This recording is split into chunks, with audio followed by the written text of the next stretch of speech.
tardes a todos. Hay momentos en la historia en los que, como decía Juvenal, es imposible no escribir sátiras. Me refiero a periodos en los que el ejercicio del poder se degrada hasta convertir el servicio público en un ejercicio de trivialidad, intrascendencia y volubilidad. Nada resulta más nocivo para una sociedad que la trivialidad elevada al rango de fundamental. La intrascendencia vistiendo la piel de lo esencial y, por supuesto, la volubilidad haciéndose fuerte y malogrando consensos y concordias.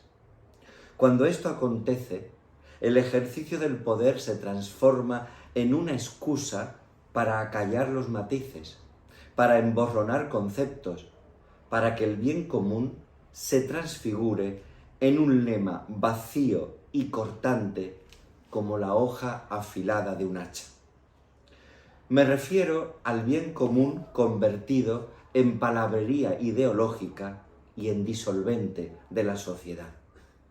En esa tesitura siempre hay algunos que se atribuyen toda suerte de superioridad intelectual y moral, y que desde esa atalaya de supremacía clasifican a todos los demás con la misma vehemencia de un fundamentalista religioso. Esos tales confunden sus intereses personales con el interés general y suelen considerarse a sí mismos intérpretes infalibles de la realidad. Juvenal los llama, en traducción de Manuel Balasc, payasos vestidos de púrpura, aunque yo diría mejor caricatos vestidos de púrpura. El poeta romano se está refiriendo al último rey de la dinastía Flavia, a Domiciano. El hecho de ser el último emperador Flavio lo relaciona con Nerón, el último gobernante de la dinastía Julio-Claudia. Ambos ejemplos, el de Nerón y el de Domiciano, nos muestran que este tipo de gobernante incapaz, vanidoso, soberbio e iletrado acaba siempre siendo la guinda de todas las pestes. Juvenal lo hace visible en su sátira cuarta como una especie de alegoría que podríamos denominar alegoría del rodaballo. ¿En qué consiste? Pues es muy sencillo. Un pescador captura un enorme rodaballo y entonces decide ofrendarlo al mismísimo emperador, a Domiciano. El poeta comenta al respecto. El patrón de la barca y dueño de la red destina esta captura monstruosa al sumo pontífice, pues ¿quién se habría atrevido a exponerla o adquirirla si en la misma playa pululan los delatores? Pues aquí tienen ustedes la primera característica de todo gobernante que convierte el poder en un maleable metal usado indistintamente para abrir puertas o abrir yugulares. No extrañe, pues, que de las magistraturas detentadas por Domiciano, Juvenal cite precisamente la de sumo pontífice. A mí al menos no me extraña, pero sí me admira, porque también hoy en día el mal gobernante acaba atribuyéndose poderes mágicos o religiosos. No en vano se tienen a sí mismos en su fuero interno como una suerte de taumaturgo o hacedor de milagros a los que la realidad obedece con la sumisión más zafia. Estos gobernantes no tienen límite en el encumbramiento de sus aduladores o ministros y en la persecución de sus opositores. Tampoco tienen límite en la vanagloria y la jactancia. En este sentido, Juvenal sabía que Domiciano aceptaría con gusto que aquel rodaballo había querido ser pescado para ser servido en su mesa. Por ello hace decir al pescador, dirigiéndose a Domiciano: acepta esta captura, excesiva para la lumbre de simples ciudadanos.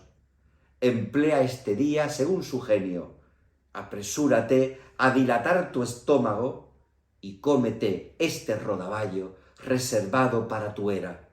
Él mismo se hizo coger.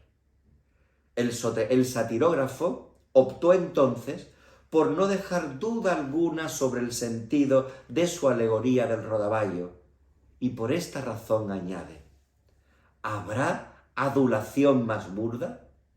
Y sin embargo Domiciano no cabía en el pellejo, pues no hay nada que de sí no pueda creer si se trata de halagos. Este es el segundo elemento característico del gobernante necio. Me refiero a su séquito de consejeros lavacaras que acuden raudos a lisonjearle.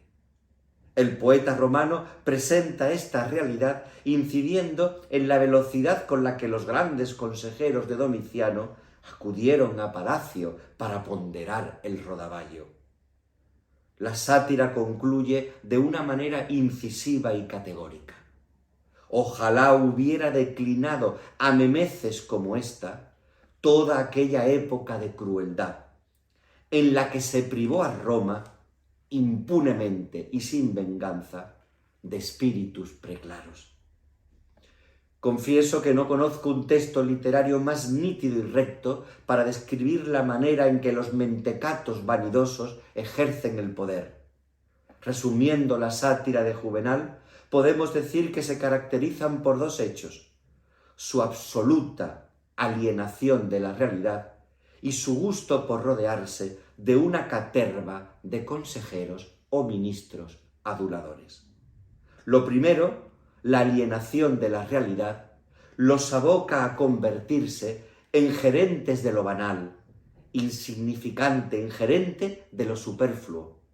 Lo segundo, su séquito de aduladores, los apuntala hasta convertirlos en saltimbanquis en permanente salto mortal.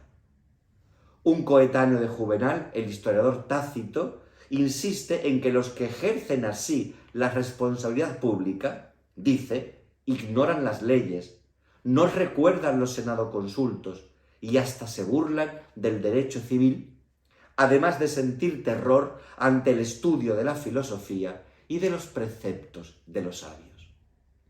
Por todo ello, esos gobernantes tienen poder, pero carecen de autoridad. Hablan, pero sus palabras son agrias como el ruibarbo. Piensan, pero sin orden ni bagajes. A esos gobernantes el pavor les infunde temeridad. Para ellos argumentar es justificarse y la libertad de expresión una amenaza. En definitiva, se visten de púrpura para cacarear un argumentario sostenido por prejuicios, recelos, suspicacias y resentimientos.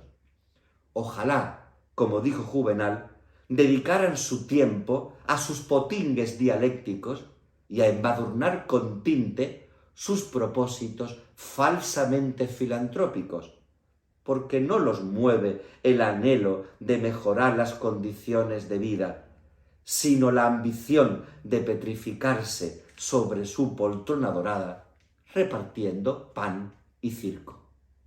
No nos extrañemos de que vayan dejando por donde pasan un reguero de estrecheces, una ética de erial y un robinhoodismo que define el afán de progresar como una maldición pública. Muchas gracias.